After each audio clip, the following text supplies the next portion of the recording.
우리나라가 어렵고 힘들던 시대에 있었다고 하던 고려장에 얽힌 옛 이야기를 배경으로 하는 노래입니다. 아들은 당장 자기가 살기 힘들다고, 당장 그 가족들 먹고 살 것 없다고, 그래서 늙고 병든 어머니를 지게에 메어서 버리려고 그 산을 올라갔던 것 아닙니까? 그 와중에 그 어머니는 아들 걱정을 하고 있잖아요. 이 험한 산에서 깊숙이 어두운 밤에 내려가다가 길을 잃어버릴까 봐, 헤매일까 봐, 그래서 솔잎을 따서 솔가지를 꺾어서 표식을 하면서 아들 걱정을 하고 있는 거예요. 그 속에 자식을 향한 부모의 마음, 어버이의 마음이 담겨져 있는 것들을 보게 됩니다.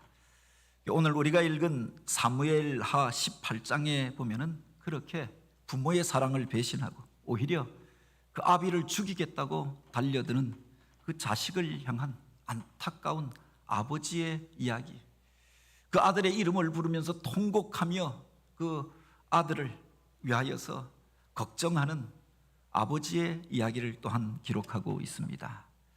왕이 마음이 심히 아파 문 위층에 올라가서 우니라. 그가 올라갈 때에 말하기를, 내 아들 압살롬아, 내 아들 압살롬아, 내가 너를 대신하여 죽었더라면 압살롬 내 아들아 하였더라. 우리가 아는 것처럼 이 이야기의 주인공이 되어지는 이가 바로 이스라엘의 제2대 왕 다윗의 이야기입니다. 그 모든 왕들 가운데서 가장 의로운 왕이고 선한 왕이라 칭함을 받지만 그의 일생 가운데도 실수하였던 일들이 있었고 허물이 있었지요. 부득이하게 그가 쫓겨다니면서 여러 명의 아내를 두게 되었고 또 배다른 자식들을 두게 되지 않았습니까? 그 많은 자식들 가운데서도 가장 잘생기고 지략이 뛰어나고 또 많은 사람들을 그렇게 이끄는 자질을 가지고 있었던 아들이 압살롬이었습니다. 사무엘하 14장 25절에 보면 그에 대해서 이렇게 소개합니다. 온 이스라엘 가운데서 압살롬같이 아름다움으로 크게 칭찬받는 자가 없었으니 그는 발바닥부터 정수리까지 흠이 없었더라. 그렇게 그 자식들 가운데서도 잘생기고 또 흠잡을 것이 없었던 아들이 압살롬이었습니다. 그 이름의 뜻이 평화의 아비라고 하는 뜻을 가지고 있죠. 다윗이 자기가 살아갈 때는 고난을 겪고 많은 갈등과 아픔이 있었습니다. 이 아들은 평화의 시대를 여는 사람이 되었으면 좋겠다. 평화의 왕으로 새롭게 건설한 이 예루살렘에서 평화의 시대를 여는 그런 왕이 되었으면 좋겠다 생각하면서 압살롬이라고 하는 이름을 지어 주었던 거지요. 그런데 그가 자라면서 아버지를 향하여서 원망하는 마음을 품게 되어집니다. 물론 다윗이 실수한 그런 일들도 있었습니다. 그리고 이복 자식들 간에 그 왕궁 안에서 바로 불미스러운 사건들도 일어나게 되어졌던 것 아닙니까? 큰형 암논이라고 하는 이가 자기 이복 동생 다말을 사랑하여서 겁간하는 일이 있었고 이 일 때문에 압살롬이 분노하게 되어지죠. 그런데 아버지가 나서서 이 일에 대하여서 엄하게 치리하지 않고 판단하지 아니하는 겁니다. 그때 다윗의 마음은 얼마나 아팠을까. 그런데 이 압살롬은 자기가 아버지를 대신한다라고 생각하고 이제 자기 형과 그 둘째를 초청하여서 칼로 찔러 죽여버리고 자기가 이 죄에 대하여 심판자가 되어집니다. 차마 그 아버지 집에 살 수가 없어서 외갓집으로 피신하여서 2년이 넘게 머물러 있었던 것 아닙니까? 그 돌아온 아들을 아버지가 또한 그렇게 기쁘게 받아주지 아니하였다라고 해서 또 앙심을 품게 되어지지요. 원망하는 마음에 권력욕과 야심이 더하여져서 이제 그가 아버지를 향하여서 반역을 꿈꾸게 되었던 것 아닙니까?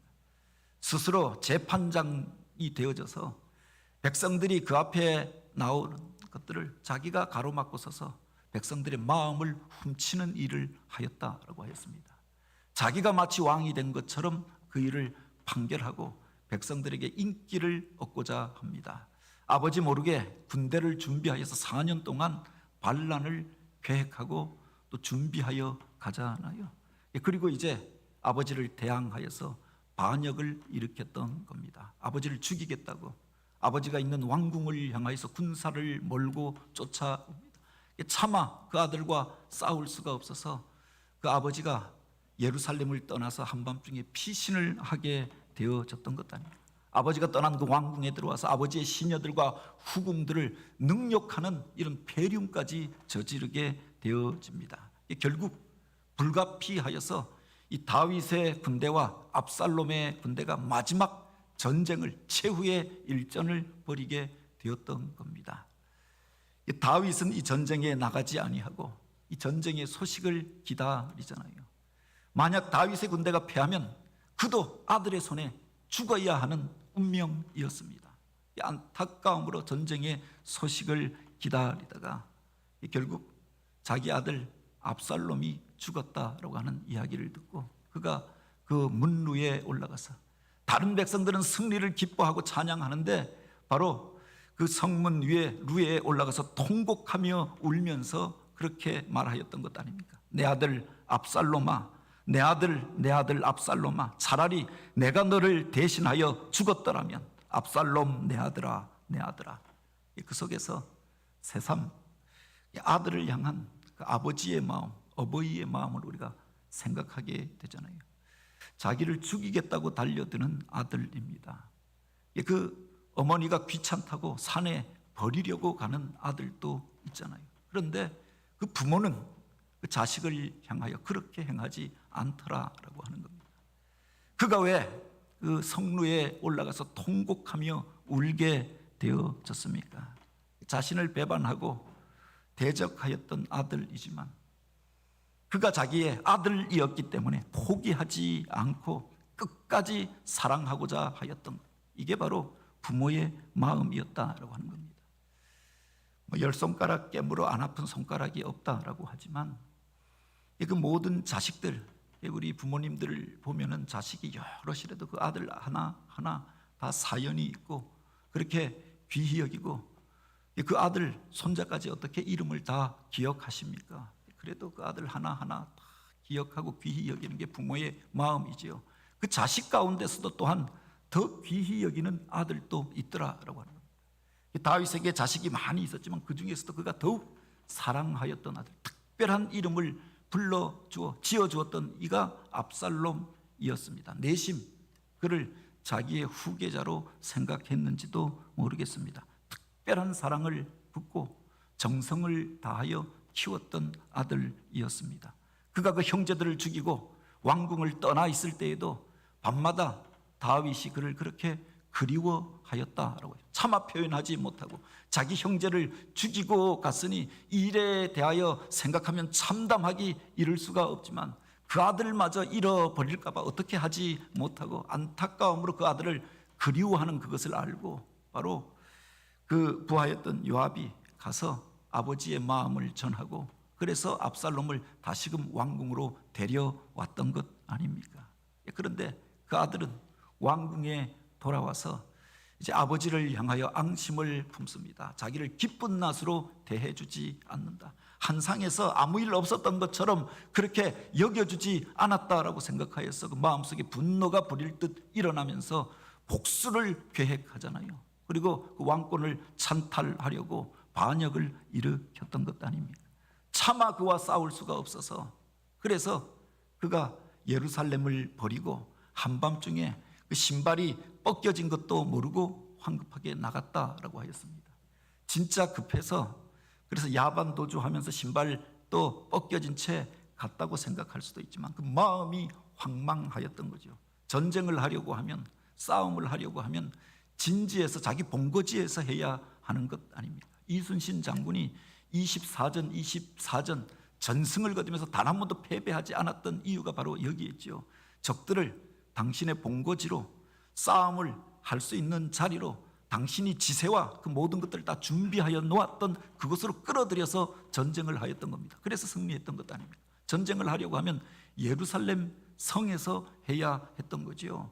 예루살렘 성은 고원에 세워져 있는, 암벽 위에 세워져 있는 견고한 산성 안에 있었습니다.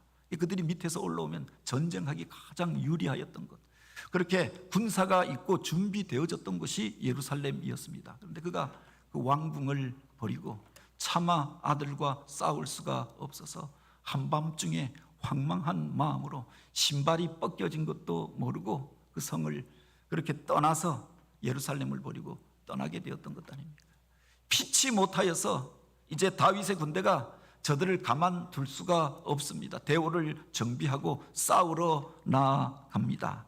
요압과 아비새와 이때가 세 무리의 군대를 모아서 이제 이 압살롬과 싸우기 위하여 나아갈 때 다윗이 그들에게 부탁하잖아요. 사무엘상 18장 5절에 보면 나를 위하여, 나를 생각해서라도 젊은 압살롬을 너그럽게 대우하여 주라. 전쟁터에 나아갑니다. 국가의 명운이 걸렸습니다. 그 군사들의 생명이 걸린 싸움이 아닙니까? 너희들이 용맹하게 싸워서 이 나라를 지키라, 반란자들을 처벌하라, 이렇게 말해야 하는 것 아닙니까? 그런데 가서 나를 생각해서라도, 나를 위하여서라도 그 젊은 압살롬 내 아들을 너그럽게 대하여 주라. 전쟁터에 나가는 군사들에게, 자기를 대신하여 나아가는 그 장군들에게 할 말이었는가라고 하는 겁니다. 전쟁터에 나가 싸움이 벌어집니다. 그런데 그가 기다리잖아요. 승리의 소식을 기다렸던 것이 아니라 안타까움으로 일이 어떻게 될 것인가, 그 마음속에 여러 가지 복잡한 생각들이 있었을 것입니다. 이제 승리하고 그 전령이 달려옵니다. 그런데 그에게 먼저 묻는 것이 승리하였는가, 얼마나 그들을 처벌하고 어떻게 하였는가가 아니라 내 아들, 내 젊은 아들 압살롬은 어떻게 되었는가. 차마 말할 수가 없어서 그가 잘 모르겠다. 그러니까 다음에 쫓아서 오는 그에게 또 묻잖아요. 내 젊은 아들 압살롬은 어떻게 되었는가. 그의 관심이 바로 여기에 있었다라고 하는 겁니다. 비록 자신에게 잘못하였던 아들입니다. 자신을 죽이겠다고 달려들었던 아들이었습니다. 섭섭하게 하였을 뿐만 아니라 반역을 일으키고 국가에 큰 문제를 일으켰던 아들이 아닙니까? 그 하나 때문에 국가가 반쪽으로 갈라져서 싸우고 군사들이 피를 흘리며 죽게 되어지고 아버지가 수치를 당하고 왕권이 흔들리는 지경에 이르게 되어졌습니다.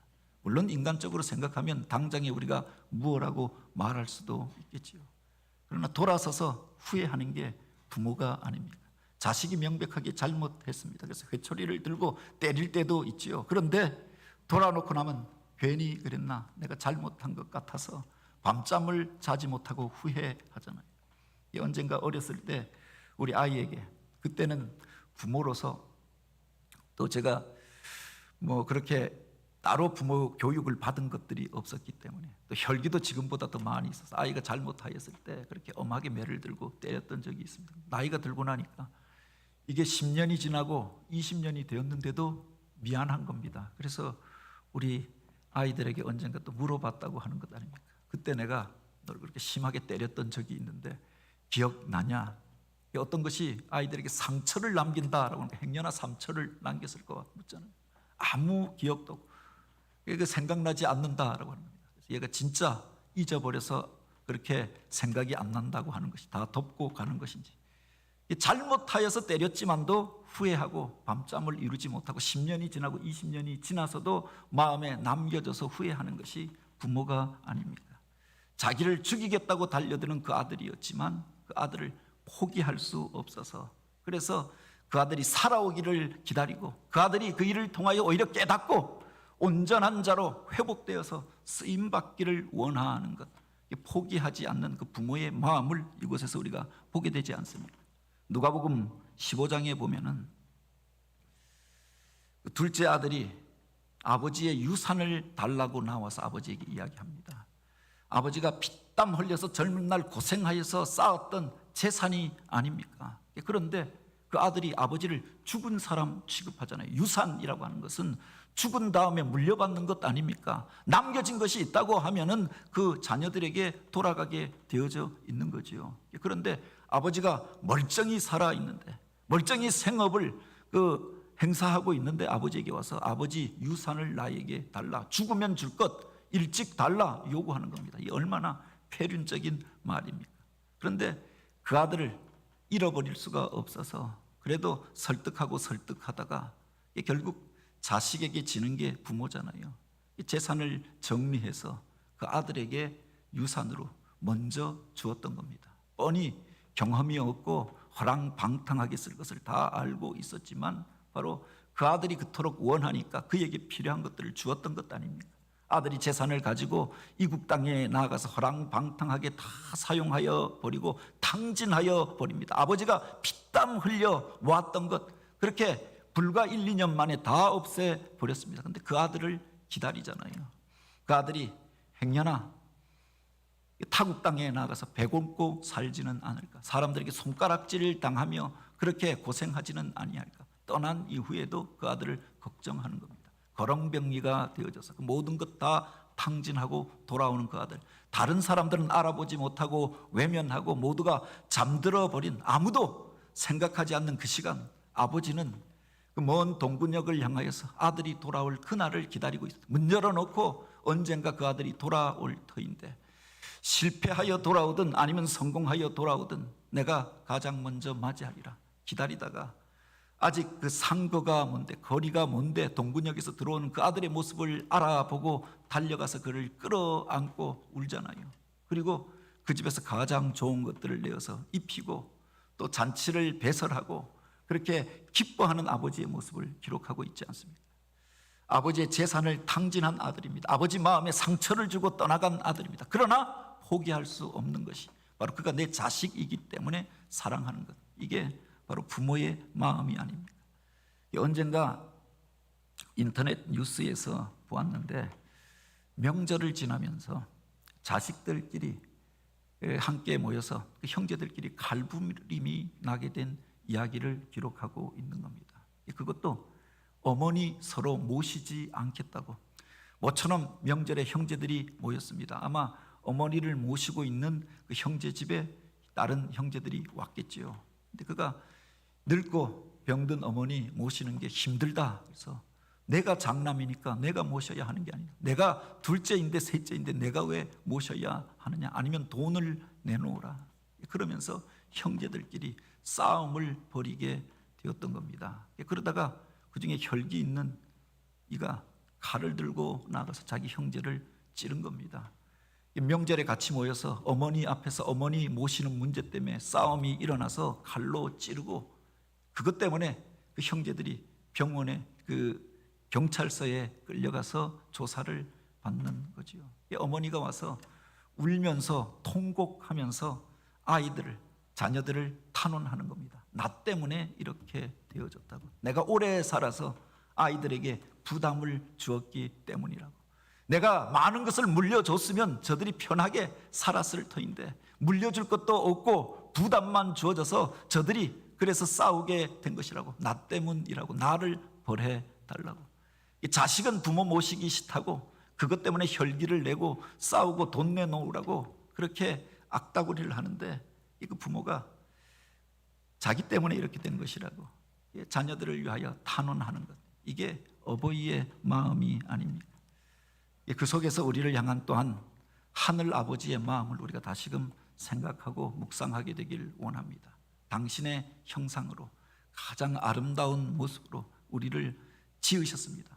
귀히 여기시고 사랑하였는데 그 사랑을 배반하고 오히려 금수와 버러지의 형상을 만들어 놓고 인간이 만든 그 무엇을 우상으로 섬기며 하나님을 떠나갑니다. 어떤 이들은 하나님을 대적하고 원망하고 조금만 어려운 일들이 있으면 하나님이 어디에 있나고 하나님을 향하여서 반역하는 말들을 행하잖아요.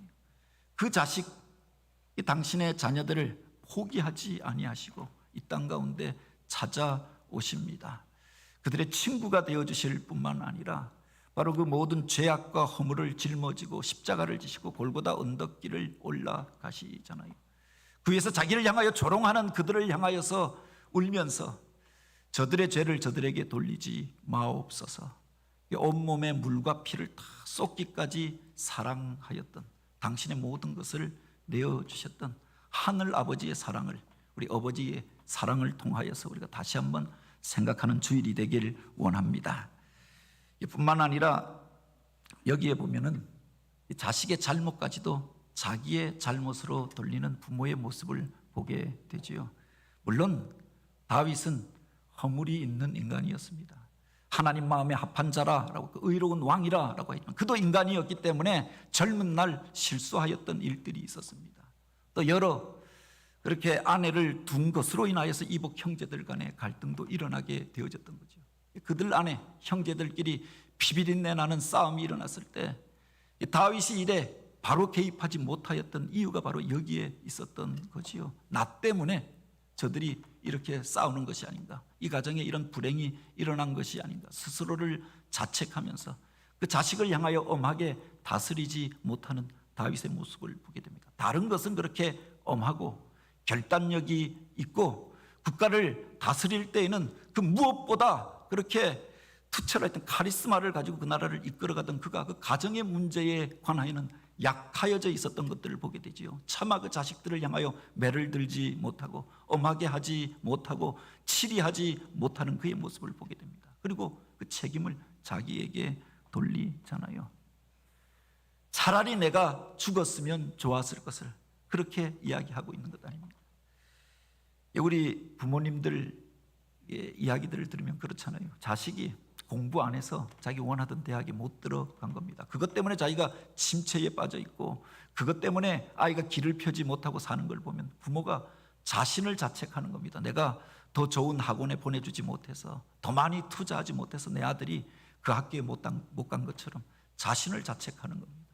자식이 이제 40이 넘고 50이 다 되어졌는데 사업하는데 그러다가 어려움을 당해서 실패하고 나면 부모가 그것 때문에 나 때문에 이렇게 되었다고 이야기하시는 겁니다. 나이가 70이 넘고 80이 넘었는데 내가 그 아들 뒷받침을 못해줘서 힘들 때 도와주지 못하여서 그 아들이 그렇게 어렵게 살고 있다고. 신방하면서 보면 우리 권사님들이 그런 이야기를 하는 겁니다. 아니, 그렇게 키워놓았으면 자기가 살아야 하잖아요. 자기가 공부해서 자기가 자기 진로를 개척하는 거죠. 자기가 할 만하니까 사업을 시작하는 것 아닙니다. 그런데 40이 되고 50이 되어져서 늘 애잔하게 생각하고 아들의 아픔을, 자식의 아픔을 자기의 아픔으로, 그의 실패를 나 때문에 그렇게 된 것으로 돌리는 이가 부모이더라라고 합니다.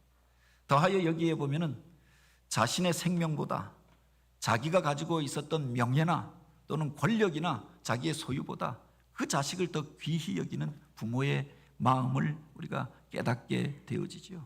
지금 다윗의 군대와 압살롬의 군대가 싸우고 있었잖아요. 자기의 군대가, 다윗의 군대가 패하면은 자기도 자기 아들에 의하여서 죽게 될 것입니다. 자기를 따르던 군사들이 그곳에서 다 멸절하여서 멸망하고 죽게 될 것입니다. 그런데 그가 차마 자기 군대를 응원하지 못하잖아요.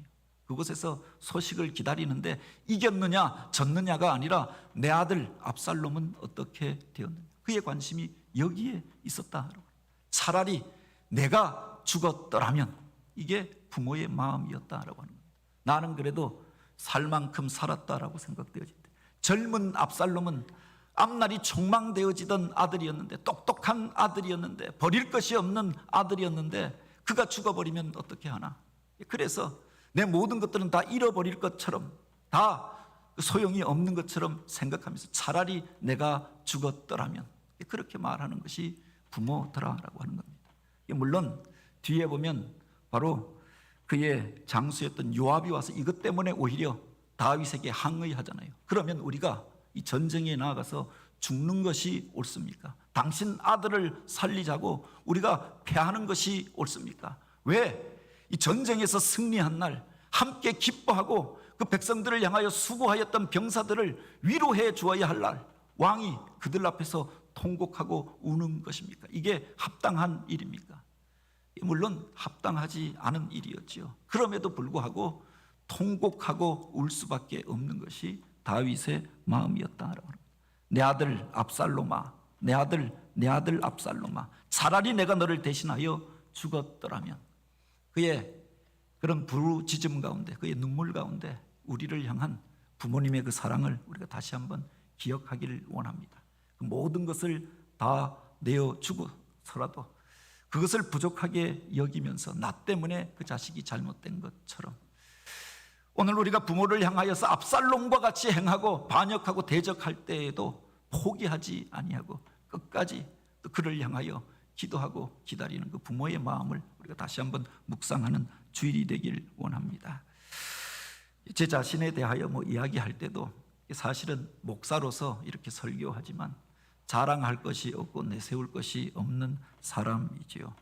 부모님을 통하여서 공급만 받고 갚지 못하고 바로 그 부모님과의 육신의 인연이 끝나버린 겁니다. 76세에 두 분 다 그렇게 한 해를 터울로 해서 돌아가셨는데 계속 목회를 하다 보니 돈을 벌어본 적이 없습니다. 무슨 대학을 나와서 남들은 뻔듯한 직장에 들어가는데 30만 원 받는 교육전도사 하면서 여전히 대학원 다니면서 등록금 지원받아서 다니는, 나이가 40이 넘을 때까지 박사과정 한다고. 이 아버님이 그렇게 늘 걱정하시는 겁니다. 어떻게 먹고는 사냐. 그래서 무슨 등록할 때가 되어지면 부모님이 등록금을 보내주는 겁니다. 40이 넘게까지 바로 그렇게 후원을 해주고 그 사랑 가운데서 살 수가 있었지요. 나중에 담임 목사가 되어져서 강릉으로 내려갔는데 또 교회에서 건축을 한다고 하니까 한날 그 아버님이 그렇게 말씀하시는 겁니다. 내가 지금까지 우리 교회에서 예배했지만 이 주일은 꼭 내가 목회하는 그 교회 가서 예배드리고 싶다. 그래서 찾아오신 겁니다. 근데 어머니는 내 평생 본교회를 떠나서 예배드린 적이 없다. 다른 날은 가도 주일 예배는 본교회에서 드린다. 안 오시고 아버님만 오신 겁니다. 왜 오셨나 했더니 가신 다음에 보니까 교회에서 건축한다고 하는데 아들의 힘을 더하여 주길 원해서 아들 이름으로 건축 헌금을 하고 간 겁니다. 교인들에게 건축을 위하여서 헌신하라고 할 텐데 목사가 남들보다 더 앞장서서 헌신해야 할 터인데 그 아들이 무슨 돈이 있겠는가. 그래서 아버지가 와서 그 아들의 이름으로 헌금하려고 찾아왔던 겁니다. 가실 때까지 늘 공급만 해 주시다가 한 번도 갚지 못하고 가게 되어졌던 거죠. 새벽마다 우리 어머니가 아들을 위하여 기도하는데 물론 그렇게 말씀하시면서 미안해 하시더라고요. 내가 교회 가서 매일마다 하루도 쉬지 않고 기도하는데 먼저는 내 교회 본교회 목사님 위하여서 내가 기도하고 언제나 두 번째는 너를 위해서 너가 목회하는 교회를 위해서 내가 기도하고 있다. 그렇게 말씀하시는데 나중에 딱 6개월을 병원에 입원하셨다가 돌아가셨거든요. 근데 병상에 누우셔서 이제는 제가 새벽 기도를 마치고 가서 어머니를 위해서 아침마다 가서 기도하는데 어머니가 미안해 하시는 겁니다. 내가 하나님 앞에 서원한 것이 너를 위하여서 새벽마다 나아가서 후원자로 중보자로 기도하겠다고 했는데 내가 아파서 재단에 가서 너를 위하여서 기도하지 못하는 게 너무 미안하다. 오히려 아들에게 기도받는 것이 아들을 통해서 위로받는 것이 미안해 하시면서 그러면서 이 세상을 떠나가신 겁니다. 그 받았던 은혜들을 우리가 생각하면은 갚지 못하고 떠나보내야 했던 아픔이 있지 않습니까? 어느 시인이 그런 이야기를 하였습니다. 나무가 고요하고자 하나 바람이 그치지 않고 자식이 효도하고자 하나 어버이는 기다리지 않는다. 어버이 살아실제 섬길 일난 다하여라. 지나간 후면 애달다 의하리. 평생에 고쳐 못할 일은 이뿐인가 하노라. 우리가 우리 인생에 대해서 계획을 세우잖아요. 내가 이만큼 살만하여지면 이만큼 자리를 잡으면 부모님에게 이렇게 하리라. 그런데 그렇게 나에게 맡겨진 사명이라고 달려갔는데 그 와중에 이제 살만하고 설만하여지니까 부모님이 내 곁에 없으신 겁니다. 인생으로 따지면 제가 더 후배이기도 하지만 또 여전히 인생의 선배가 되어지는 우리 장로님들, 우리 권사님들 가운데도 늙으신 어머니, 부모님을 두고 계신 분들이 있잖아요. 아직 기회가 남겨져 있는 것 아닙니까? 효도를 다 하려고 하니 아버님 좋아하시던 그것 사드리려고 하니 아버지가 없는 겁니다. 어머니가 좋아하는 그곳에 모시고 가려고 하니 이제 어머니가 내 옆에 없는 겁니다. 하나님께서 우리에게 기회를 주셨을 때 또 우리에게 하나님께서 이 축복의 기회를 그렇게 여건을 마련해 주셨을 때 오늘 우리가 후회하지 않도록 내 부모를 향하여 섬기며 최선을 다하고 하나님이 기뻐하는 그 일들을 행할 수 있는 저와 여러분이 되길 원합니다. 성경에 보면은 내 부모를 사랑하지 않는 자가 어찌 하나님을 사랑할 수 있겠느냐라고 질문하십니다. 오히려 그 부모를 향하여 악담을 퍼붓는 그들을 보거든 돌로 쳐 죽여도 좋다라고 이야기하였습니다. 하나님 대행자로 우리 가운데 세워주신 분이 부모가 아닙니까? 뿐만 아니라 이 땅을 살면서 오늘 우리가 복되게 살아가는 삶의 원리가 여기에 있음을 우리에게 가르쳐 주지요. 자녀들아, 주 안에서 너희 부모에게 순종하라. 이것이 옳으니라.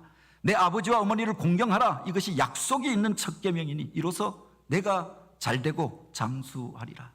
모두 장수하겠다고 잘되겠다고 그렇게 애쓰면서 달려가는 것 아닙니까? 그런데 잘되는 비결이 있는데, 장수하며 건강하게 살 수 있는 원리가 있는데 바로 내 부모를 공경하라.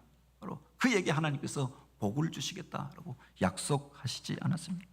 마지막으로 우리 주기철 목사님의 그 어머니를 향한 글, 옥중에서 마지막으로 남겼던 그 글을 소개하면서 말씀을 마치려고 합니다. 내 어머니, 나를 낳아 애지중지 키우고 가르치신 은혜 태산같이 높습니다. 어머니를 봉양하지 못하고 잡혀다니는 불효자의 신세, 어머니 생각이 더욱 간절합니다. 내 어머니 금지옥엽으로 길러주신 이 몸이 남의 발길에 채이고 매맞아 상할 때 내 어머니 가슴은 얼마나 아프셨을까. 춘풍추 비바람이 옥문에 흩날릴 때, 고요한 밤 달빛에 철장에 새어들 때 내 어머니 생각 더욱 간절하여 눈물 뿌려 기도합니다. 내 어머니 보양한다고 하나님의 계명, 하나님의 사명을 범할 수는 더욱 없었습니다. 불효한 자식의 봉양보다 무소불능하신 주님께서 내 어머니 붙잡아 주셔서 이제 노년을 지켜 주옵소서. 나는 주님 자치를 따라가렵니다. 연약한 나를 붙들어 주옵소서. 사랑하는 내 어머니, 팔순이 넘으신 내 어머니를 자비하신 주님 손에 부탁하나이다. 우리 주님께서 십자가를 지실 때 바로 이런 마음이 아니었을까. 그래서 마지막으로 사랑하는 제자에게 어머니를 부탁하잖아요. 근데 오늘 우리는 주님과도 같이 당장 십자가를 져야 할 상황에 있는 것도 아니지 않습니까? 주기철 목사님이 살았던 시대와 같이 믿음 때문에, 사명 때문에 순교하여야 할 그런 시절을 살고 있는 것도 아니죠. 넉넉한 중에, 자유로운 중에 많은 것들을 가지고 누리면서 살아가고 있습니다. 오늘 우리에게 하나님께서 기회 주셨을 때, 시간 주셨을 때 하나님이 주신 계명을 지켜 행할 뿐만 아니라 복된 일들을 쌓아가는 교회요, 하나님이 기뻐하시는 그 일들을 행하는 어버이의 마음을 품고 또 사랑하는 자녀들을 축복할 수 있는 믿음의 가정, 믿음의 사람들 되어지길 주님의 이름으로 축복합니다.